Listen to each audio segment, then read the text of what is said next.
I am here to help you shine your brilliance, access your genius, and align your body, mind, heart, and soul to live your best life.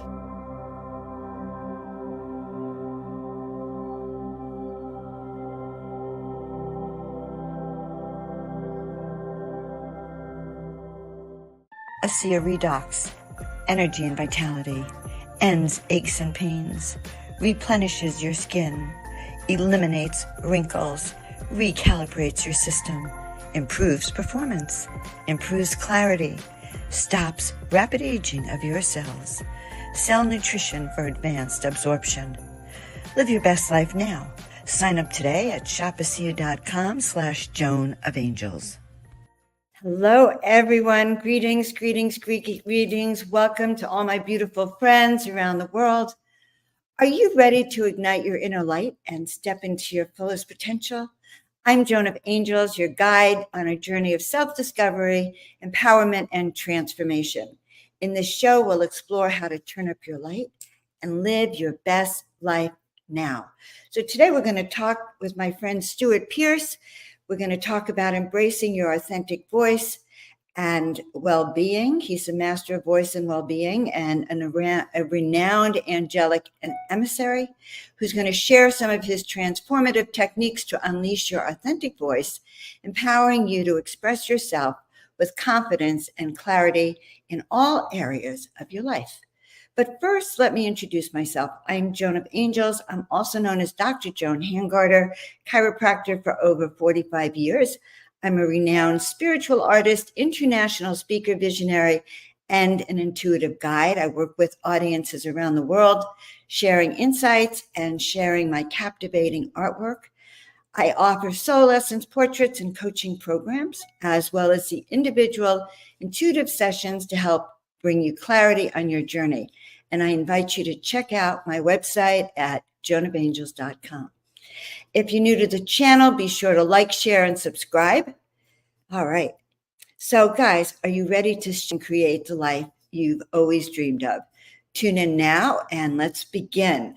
I want to introduce you all today to Stewart Pearce. He's an internationally renowned angelic emissary, having received a divine initiation from the Angels of Atlantis in 1987.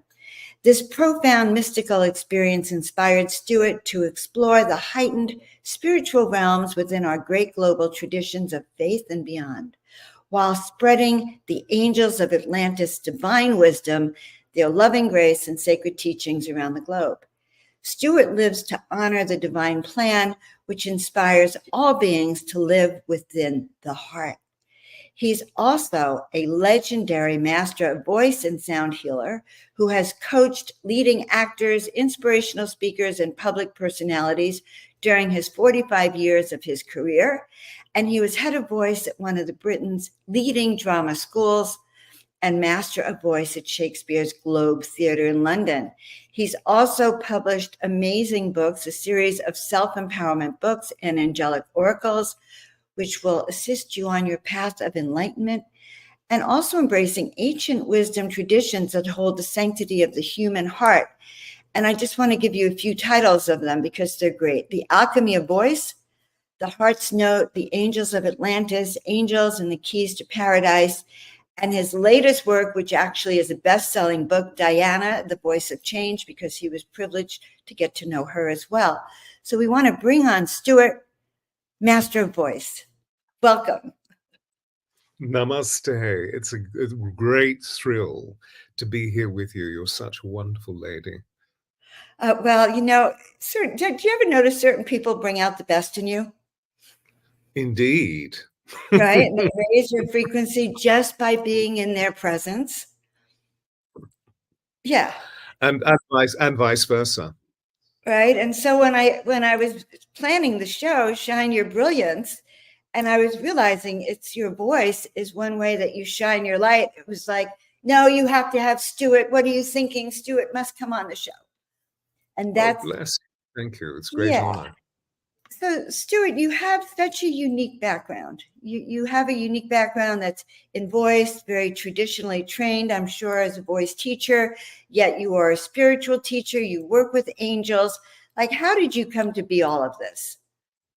We might as well. I know it's a broad question, but I realize that I want to encapsulate for my audience, like your uniqueness. Well, it was predestined, I believe, because uh, my life started off in a slightly challenged way, not because of the love that I received from my extraordinary mother, who was my grounding principle, but because I saw the multidimensional universe, and I spoke about this. This was just after the Second World War. I spoke about it, and I had profound learning difficulties. So I'm profoundly dyslexic and synesthetic. And so I spoke about what I was seeing in my innocence, but I saw that other people looked at me in a bewildered state, not understanding at all the fact that I was seeing the multidimensional universe. So I was seeing dead people, I was seeing angels, I was seeing beams of light, I was communicating with elementals and also with star beings. So it was all rather challenging, because the three-dimensional world just simply didn't understand this. But it was almost created a major conundrum because I found it very difficult to read. So I really began to ground myself very early on in life when I chose to self-mute for 2 years around the ages of 8 and 9 or 9 and 10. And that allowed me to feel profound stillness and groundedness so that I was able to observe all that was going on without me and interpret who was true and who was false, who was good and who was bad, who was loving and who was hating.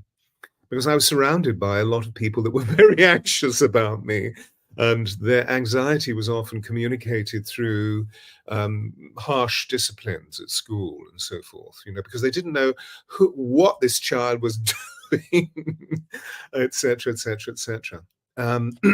But sound, when I came out of mutism, sound really carried me through because I am synesthetic, so I see sound as well as hearing it and interpreting it. And of course, the burgeoning consciousness of what was taking place during, particularly the end of my first decade into 11, 12, 13 years of age, was that I became aware of the power of the human voice because I could see the energy field around people as they spoke. So, we were at that time, we were still surrounded by great voices because our voices were very significant at that time. Today, there's a lot of cognitive dissonance and a lot of aural dissonance, a lot of acoustic dissonance. And so, we spend most of our time, running around like headless chickens with voices like this, rather than actually living through the full membrane, the full physical vessel of our beings, and allowing our voices to have a center and a position and to be used to communicate and articulate really clearly what our message is, the way that we feel and the way we think. So that's where it all began. What happened was that, then I will remember at high school, somebody saying to me, there's something about your voice. There's something about your voice. And I thought, well, this is great. There's something about my voice. I've been told that I'm nothing up to this point. Now there is something. And in the next breath, that person said to me, why don't you join the drama group, which I thought seemed like a good idea, which I did. And somebody said to me, after about a year of being in the high school drama group, somebody said, you're an actor. And so with these levels of approbation, which I hadn't received thus far within the educational field, I went with the light. And of course, subsequently, I became an actor in my early 20s and worked as an actor for 7 or 8 years, which allowed me to end up with an extraordinary theatre company called the Royal Shakespeare Company. We went on a world tour, ended up in the United States, America, on Broadway for about 4 months. I fell in love with Broadway, fell in love with New York. And so when the company contract finished, I stayed on and gained work as an actor on Broadway and off, and got a great agent, great manager. And I was cast in a movie. I went and auditioned successfully for a movie and was cast thus. And while I was packing up the apartment in New York City in the East Village to go to Hollywood, where I was going to become the greatest actor of the 20th century, the telephone rang and everything went into slow motion. And It was one of the most extraordinary mystical experiences. I answered the telephone, and it was my brother, who's a year older, saying, "What are you doing?" And I said, "Well, you know what I'm doing. I'm preparing myself to become the greatest actor of the 20th century." And I knew that there was a portent in his entire energy field. And he Right. said, "Sit down. You need to know Mum's got terminal cancer and she's got 3 months to live. What are you going to do?" Now, our father had died 3 years prior. They both passed very young. And in that moment, I decided to let the opportunity of the casting to go, the movie to go, and to come back to the United Kingdom, where I am today, and nursed her. That was all in the late 70s. And she lasted for a year. And I nursed her all the way through that. Of course, I was in high dudgeon as far as 20th Century Fox was concerned, because I was in breach of contract. But this was the most important thing. It was a sacred year of great mysticism as I helped her through this catastrophe. But then she passed. And a week after she passed, in the clearing of all the goods and the chattels, she came to me and said, "I will always mistress mind your career. Something huge is going to happen for you." A week later, again, the whole of the energy in the apartment, in the house rather, went into this slow motion stillness with brilliant white light. And the telephone rang, and here was the voice director of the Royal Shakespeare Company saying, "Where are you? What are you doing?" And I said, "I'm not doing anything. I'm being this." And so shared the story with her. And she said, "Well, what are you going to do?" And I said, "Well, I don't know. I've lost my manager. I've lost my agent. I really don't know what I should do." And she said, "It's simple. Come and teach for me." And so a huge door opened, teaching voice. And she, introduced me to some very significant people. I became a voice coach at one of Britain's leading drama schools. I then went on to another drama school and became the head of voice. And in her second breath, as it were, she said to me, "And there's this woman I want you to go and work with." I don't want to work with her. I'm a diehard socialist. She's just taken over the Conservative Party. So 2 weeks later, I was walking into Downing Street to meet Margaret Thatcher. And that's where my career as a voice coach started. Unfortunately, Margaret was charming to work with. I helped her really find the center to her voice, to find the weight and the gravitas and the authority in her voice. She was spectacular to work with. And of course, when you do something like that, you have feathers in your cap. So other people came and my career began. But it was in 1987 that I met the Angels. So as I worked from 1979, 1980 as a voice coach, as I worked with people, I began to read again through my intuition, through my seership. I began to read emotional states within people and to realize that we often mask with our voices. We use our voices as a mask mechanism over the intricacy of the wonderment of who we are. And of course, we refer to this today as finding our spiritual sovereignty, of finding the I am presence. So I started providing information to these wonderful people that I was working with that was intuitive. And they said, "Oh my God, how did you know that?" And I said, "Well, your mother's standing here talking to me." And so I realized I had this very, very fluid skill. And therefore, I trained as a medium, trained as a psychic. And then to jump forward, in 1987, a friend of mine had just opened a crystal store in Glastonbury, which you know very well, the heart Mhm. chakra of the world, and said to me, "Look, you're really good at these quick readings for people. You're very accurate. Why don't you come down and provide 30-minute readings?" So I thought, well, this is a good idea. Well, what's it for? Well, there's going to be this festival called the Harmonic Convergence. I was completely ignorant.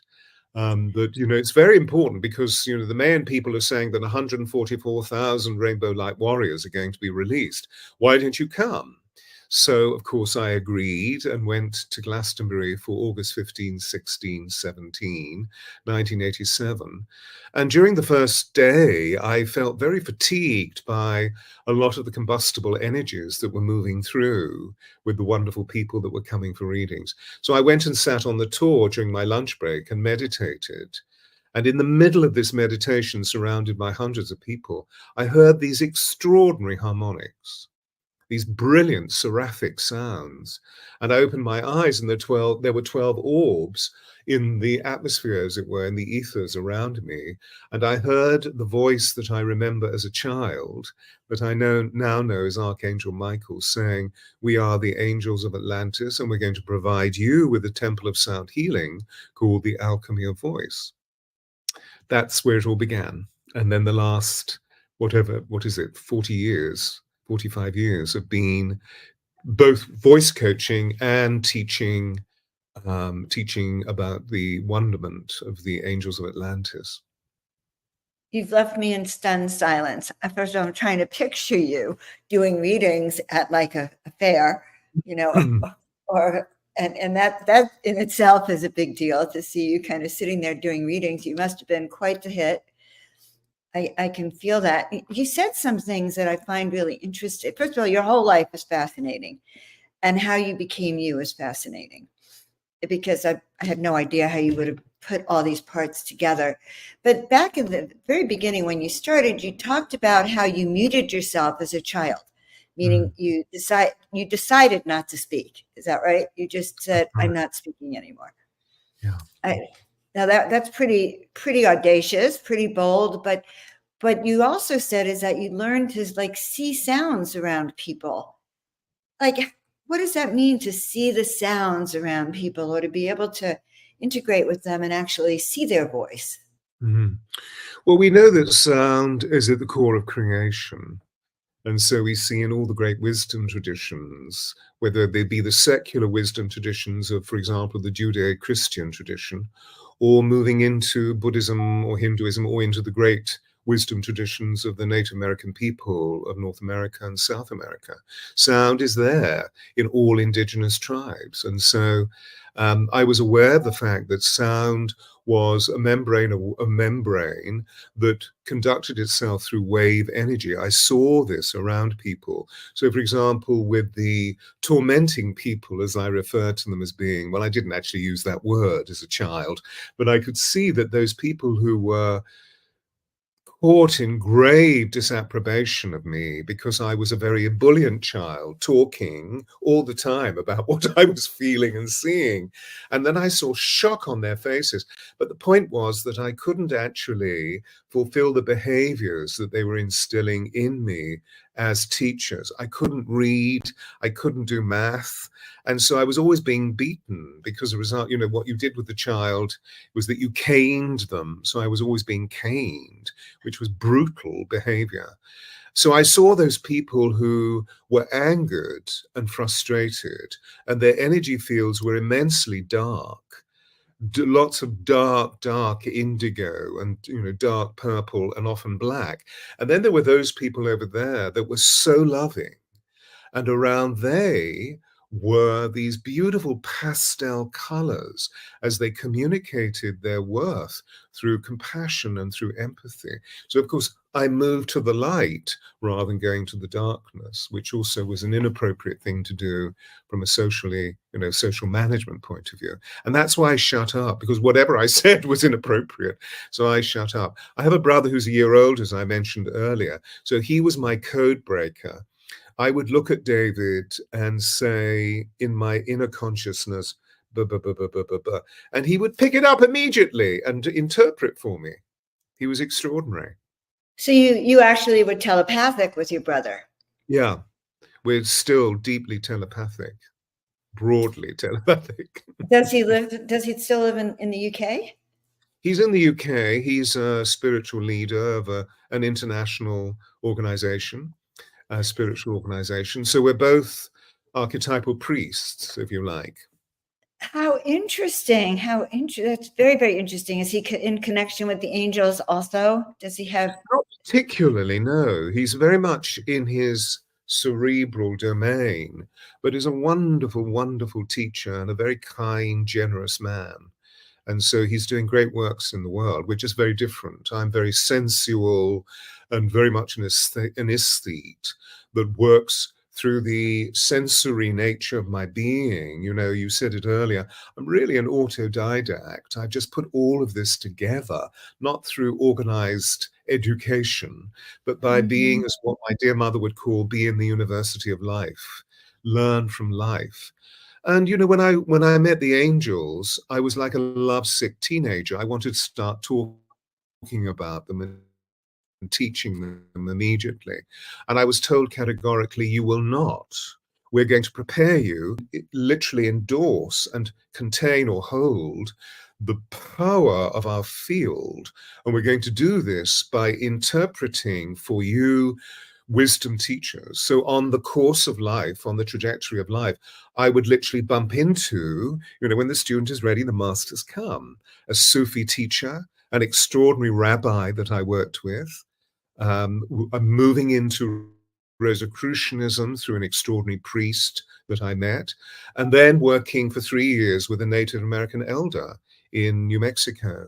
So I was being, and also, of course, the Sufi elder was a wisdom keeper in Egypt, because I've been traveling through Egypt for 50 years as a pilgrim. And of course, as you know, for the last 25 years, running retreats in Egypt. So the educational facility that I have is really been through the experiential of life, of turning up in relation to the face of life, so to speak, and listening through stillness to all that people have to say, so that one can begin to equate what is true and what is false, because it's pretty obvious to me that those people who actually live an embodied state and their energy field is enraptured by the fact that they live in their hearts. I believe the heart to be the seat of the soul. What they tend to express is beauty and wisdom and kindness.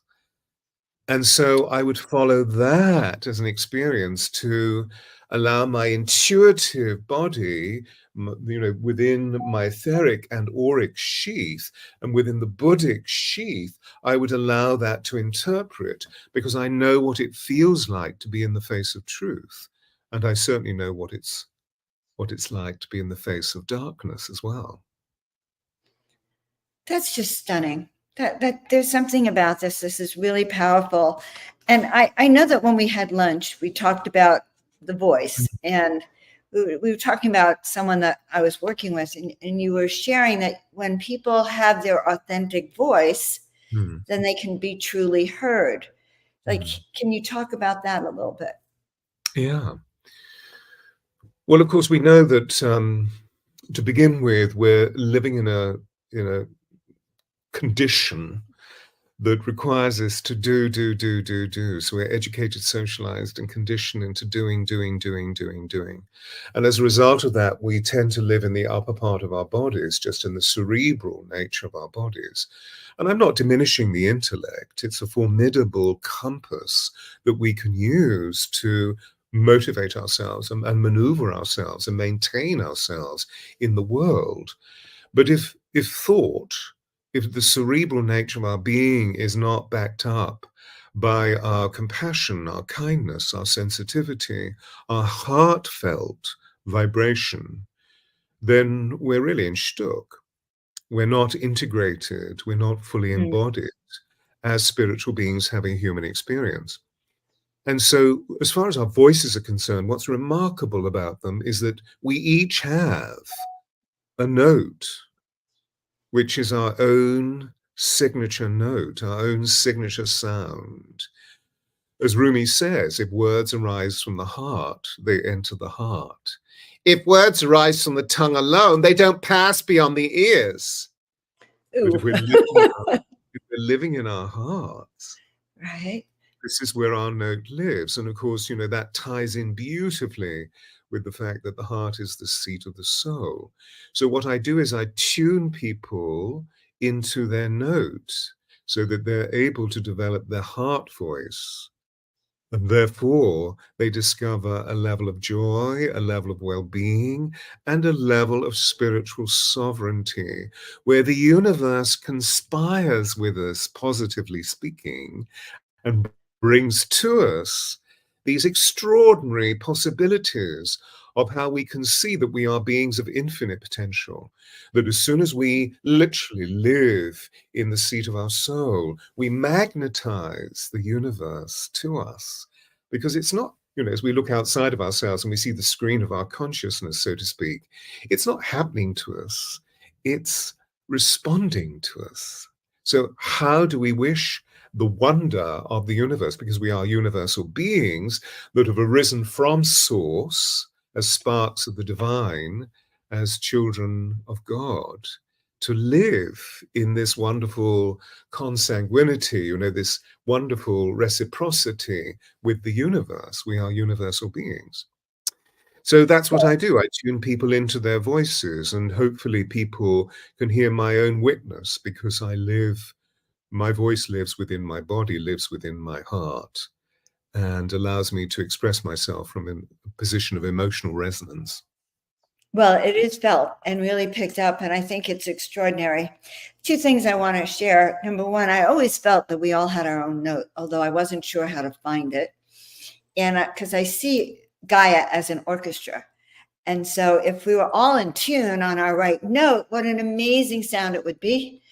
But since we're not, it's so distant. I was really thinking that the fact that people don't know how to play themselves as an instrument is part of the chaos we feel.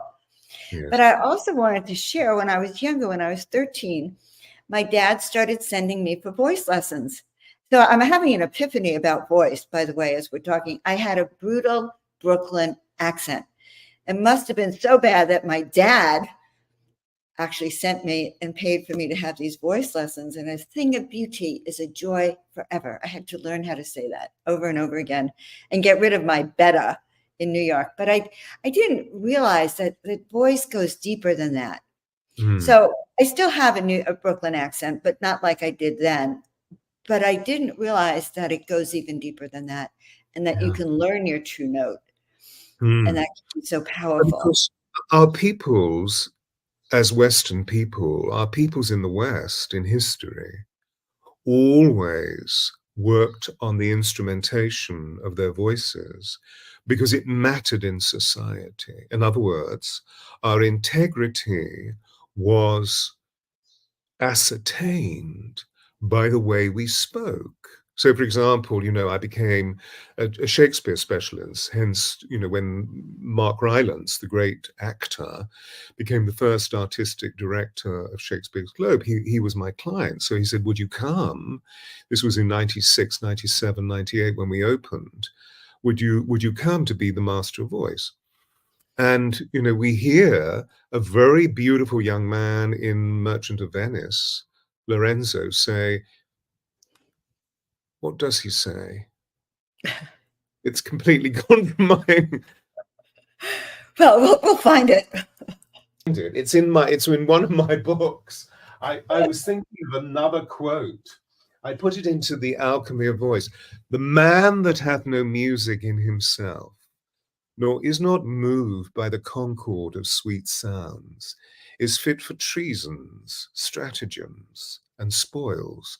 The motions of his spirit are as dull as night. Let no such man be trusted. So in other words, interesting, it came to me.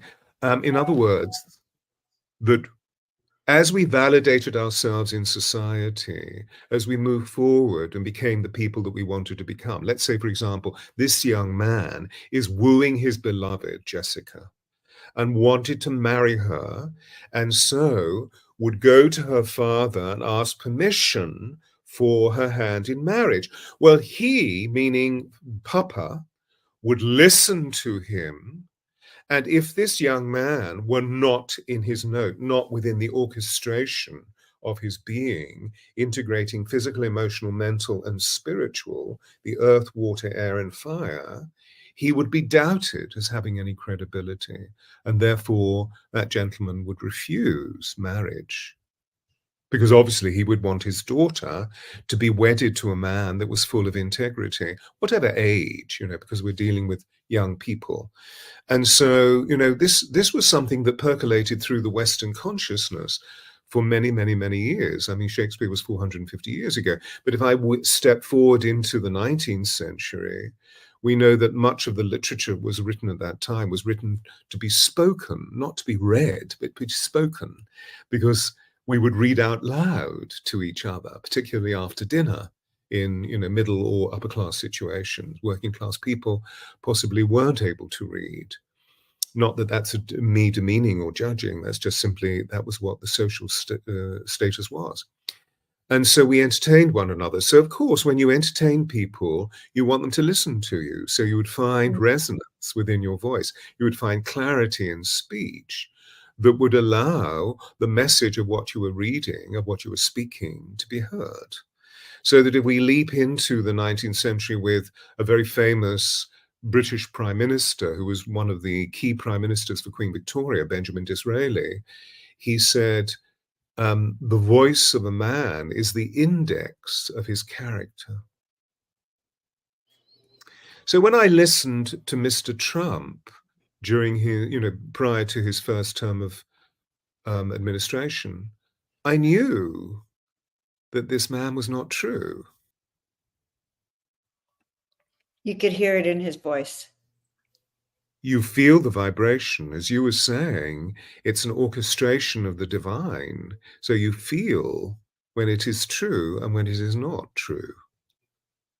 And of course, we see the perpetration of what's taken place, For example, that is no means a judgment. That's merely an observation, because I have nothing to project at Mr. Trump. I send him a lot of compassion.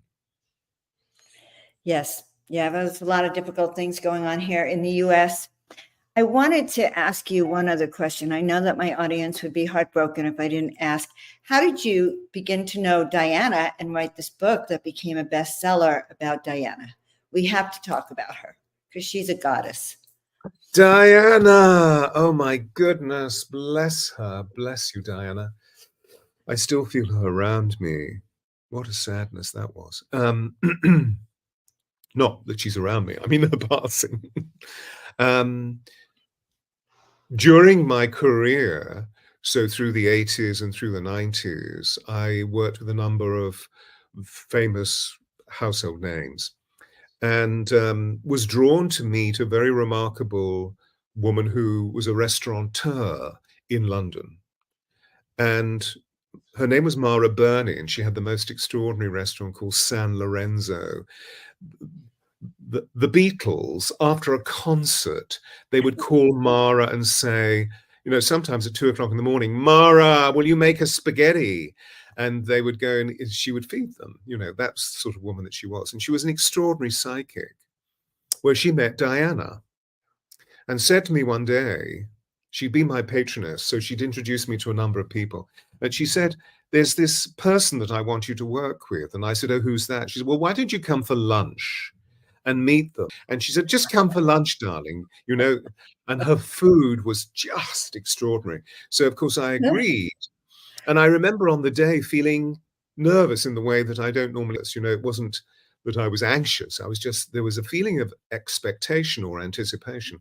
And I remember saying to the head waiter, Pepe, where's Madame? Oh, she's downstairs in the salon privé, in the private dining room.